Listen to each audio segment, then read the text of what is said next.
भगवान विष्णु ने राम का अवतार लिया और लंका के राजा रावण का वध करके अधर्म को खत्म किया। उन्होंने नरसिंह रूप में राजा हिरण्यकश्यप का वध किया और भक्त प्रहलाद एवं दूसरे प्रजा की रक्षा की। भगवान विष्णु ने वराह रूप में भी अवतार लिया ताकि पृथ्वी का उद्धार कर सके और फिर मत्स्य रूप में भी अवतार लिया।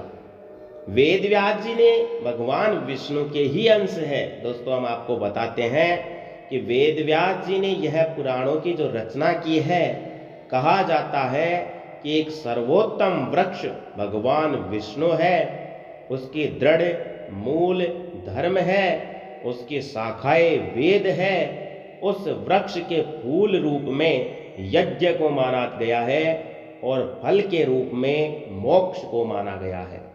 वह सर्वोत्तम वृक्ष रूपी भगवान विष्णु ही सारे फल और मोक्ष को देते हैं। एक समय पर जब पार्वती जी ने भगवान विष्णु से पूछा था, आप खुद ही एक भगवान है, इस संसार के रचयिता है, तो आप किसका ध्यान करते रहते हो? यह सुनकर भगवान शिव ने कहा कि मैं देवों और ऋषियों का ध्यान करता हूँ, उसमें विष्णु ही श्रेष्ठ है। इस संसार में परम ब्रह्म भगवान नारायण विष्णु है और उन्हीं का चिंतन मैं करता हूँ। भगवान विष्णु है और उन्हीं का मैं चिंतन करता हूँ, ऐसा भोलेनाथ ने कहा। तो भगवान विष्णु ही अनेक रूप में अवतार लेने वाले परम ब्रह्म है। भगवान विष्णु ही अनेक रूप में पृथ्वी पर अवतार लेकर अधर्म का नाश करके धर्म की स्थापना करते हैं। इस प्रकार भगवान शिव ने पार्वती जी को भगवान विष्णु की महिमा बताई थी। तब ऋषियों को दूसरी बात जानने की उत्सुकता हुई। ऋषियों ने सूत जी से कहा, हे प्रभु, आपने भगवान विष्णु के श्रेष्ठता के बारे में हमें जो भी ज्ञान दिया वह अत्यंत भय मुक्त करने वाला ज्ञान है, और इसके अतिरिक्त आप हमें यह बताइए कि इस सृष्टि में आने के बाद भोगने वाले दुख और कष्ट को नाश कैसे किया जाता है। कृपा करके इसका उपाय हमें बताइए। आपके पास इस लोक एवं परलोक के दुखों का निवारण करने के जो ज्ञान है, वो ज्ञान हम आपसे जानना चाहते हैं कि यमराज के मार्ग तक पहुंचने में मनुष्य को किस प्रकार की मुसीबतों का सामना करना पड़ता है।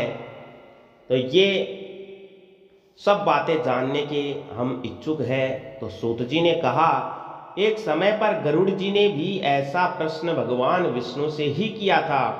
उस समय भगवान ने जो भी ज्ञान दिया था वह ज्ञान मैं आप लोगों को दूंगा।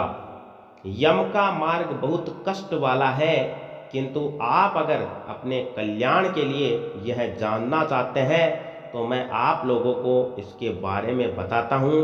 और प्यारे मित्रों, अगर आप अभी तक इस वीडियो में बने हुए हो तो आप सभी का एक बार फिर से हार्दिक स्वागत है आपके अपने YouTube चैनल धर्मार्थ मेला पर। आप सभी को मैं बता दूं कि अगर आप ये वीडियो देख रहे हो, ये गरुड़ पुराण का प्रथम अध्याय देख रहे हो, तो इस अध्याय को पूरा जरूर देखना, और ऐसे ही अध्याय हम आगे भी आपके लिए लेकर आते रहेंगे।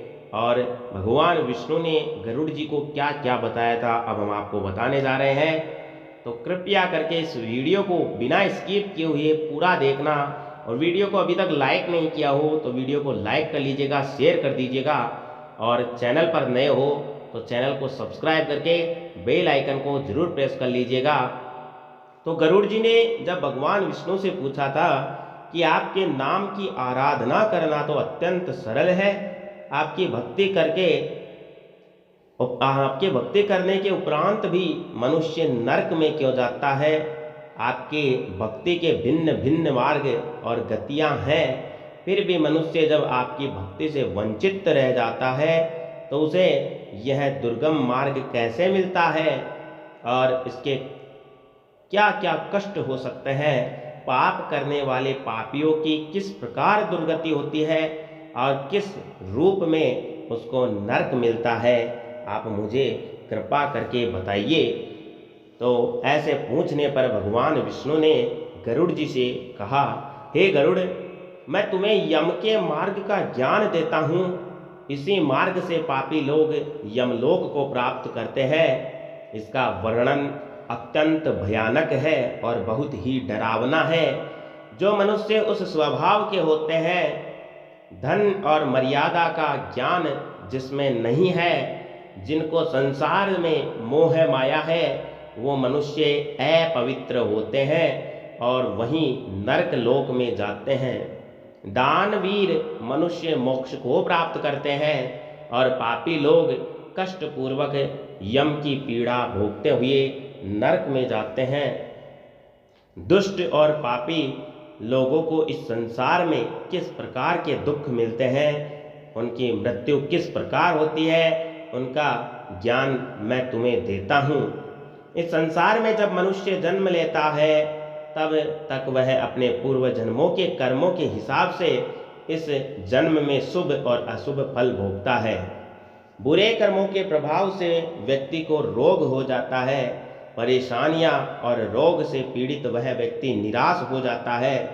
व्यक्ति कितना भी बलवान हो, युवावस्था में उसके पत्नी पुत्र होने के बावजूद भी वह अचानक से भयभीत होने लगता है।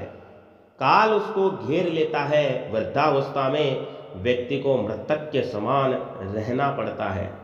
घर के लोगों के द्वारा अपमानित होता है और अपमानजनक आहार लेता है। आहार लेने की शक्ति कम हो जाती है और इसकी वजह से चलने फिरने की शक्ति भी कम हो जाती है।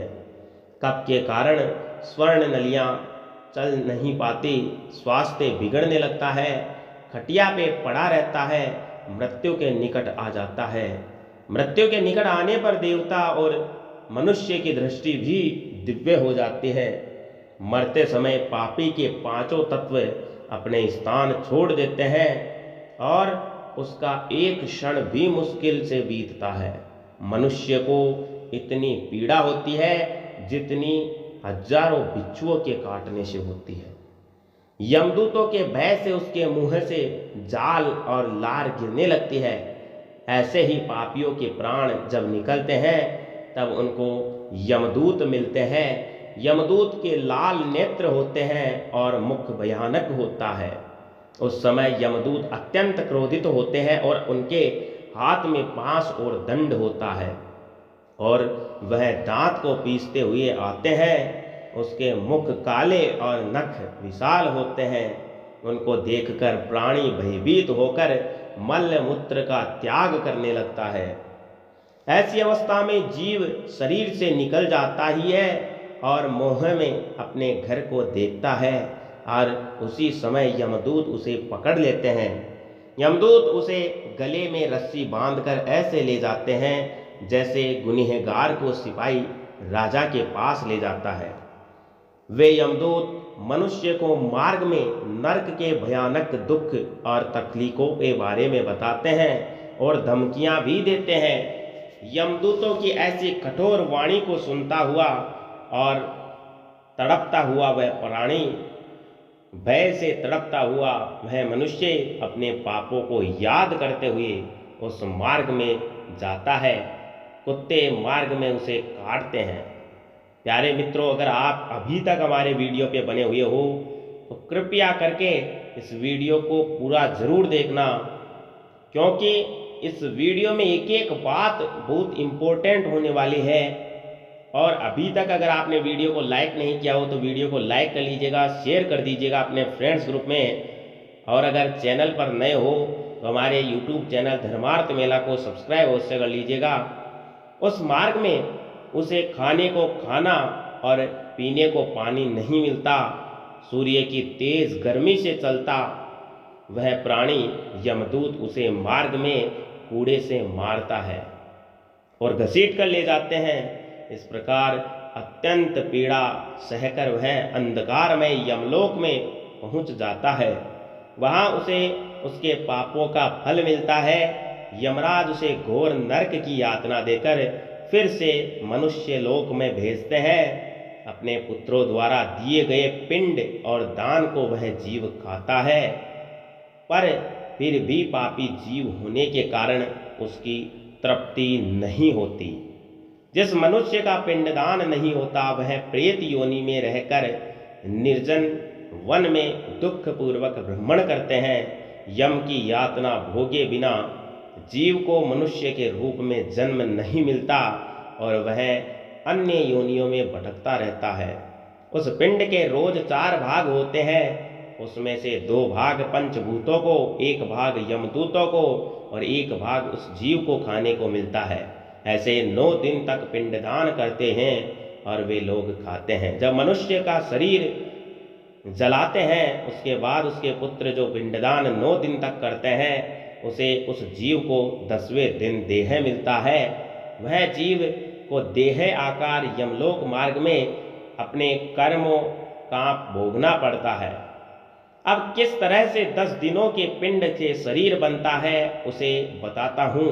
पहले दिन से पिंड के सिर, दूसरे दिन के पिंड से गर्दन और कंधा, तीसरे दिन हृदय, चौथे दिन पीठ, 5वें दिन नाभि, 6वें दिन कमर, गुदा, लिंग, भय और मांस के पिंड आदि बनते हैं। 7वें दिन हड्डी और 8वें दिन जांग और पैर, 10वें दिन के पिंड से इस शरीर के सुंधा त्रपशा की उत्पत्ति होती है। इस तरह पिंड से शरीर उत्पन्न होता है और फिर 11वें और 12वें दिन के जो श्राद्ध में 2 दिन का भोजन करता है, 13वें दिन वह जीव यमदूतों से बंधा हुआ अकेला संसार में आता है। तो हे गरुड़, उस सब नगर के नाम कुछ प्रकार से हैं, वो हम आपको अगले वीडियो में बताएंगे कि आगे उस जीव के साथ क्या क्या होता है। दूसरे अध्याय में जानेंगे हम, तीसरे अध्याय में जाएंगे, चौथे अध्याय में जानेंगे। गरुड़ पुराण के जितने भी अध्याय आएंगे उन सब के बारे में हम विस्तार से आपको बहुत कुछ बताएंगे। बस आप बने रहिएगा हमारे इस चैनल धर्मार्थ मेला पर। आपको बहुत कुछ ज्ञान होने वाला है, बहुत कुछ मिलने वाला है यहाँ पे। और कहते हैं कि गरुड़ पुराण तन से और मन से ध्यान लगाकर जो सुन लेता है उसके सभी पापों का विनाश इसी युग में, इसी कलयुग में हो जाता है और हमेशा उसको मरणोपरांत स्वर्ग की प्राप्ति होती है। तो प्यारे मित्रों, आशा करता हूँ कि मेरे द्वारा दी गई ये जानकारी आपको अच्छी लगी होगी। अगर अच्छी लगी हो तो वीडियो को ज़्यादा से ज़्यादा शेयर कर दीजिएगा, लाइक कर लीजिएगा।